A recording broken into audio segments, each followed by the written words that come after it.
ચાલો જાણીએ શ્રીમદ ભગવદ્ ગીતા વિશે. જય શ્રી કૃષ્ણ. સવાલ નંબર 1. શ્રીમદ ભગવદ્ ગીતામાં કેટલા અધ્યાય છે? જવાબ છે 18 અધ્યાય. ગીતામાં 18 અધ્યાય છે. સવાલ નંબર 2. શ્રીમદ ભગવદ્ ગીતામાં કેટલા શ્લોક છે?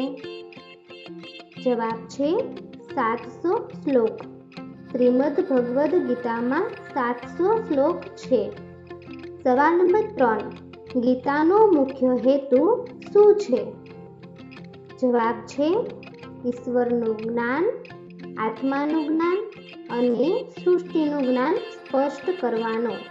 ગીતાનો મુખ્ય હેતુ ઈશ્વરનું જ્ઞાન, આત્માનું જ્ઞાન અને સૃષ્ટિનું જ્ઞાન સ્પષ્ટ કરવાનો છે. સવાલ નંબર 4.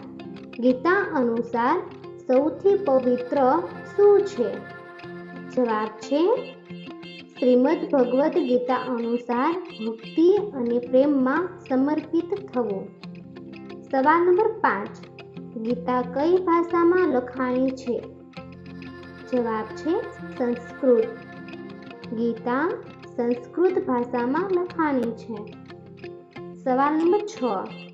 ગીતા અનુસાર સૌથી મોટું પાપ કયું છે? જવાબ છે જીવ હત્યા. ગીતા અનુસાર જીવ હત્યા એ સૌથી મોટું પાપ છે. સવાલ નંબર 7. ગીતા અનુસાર ક્યાં 3 ગુણો છે? જવાબ છે સત્વ, રજસ અને તમસ. ગીતા અનુસાર સત્વ, રજસ અને તમસ એ 3 ગુણો છે. સવાલ નંબર 8. ગીતા અનુસાર ક્યાં 3 પાપ છે?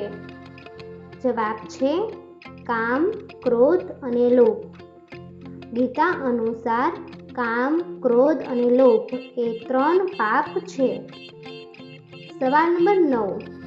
ગીતાનો મુખ્ય સંદેશ શું છે?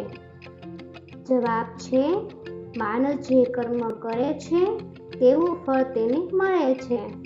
ગીતાનો મુખ્ય સંદેશ માણસ જે કર્મ કરે છે તેવું ફળ તેને મળે છે. સવાલ નંબર 10. ભગવદ્ ગીતાના રચયિતા કોણ છે? જવાબ છે ઋષિ વ્યાસ. ભગવદ્ ગીતાના રચયિતા ઋષિ વ્યાસ છે. ગીતામાંથી આપણે એ જ્ઞાન મળે છે કે વ્યક્તિએ માત્ર તેના કામ અને કર્મ પર ધ્યાન કેન્દ્રિત કરવું જોઈએ.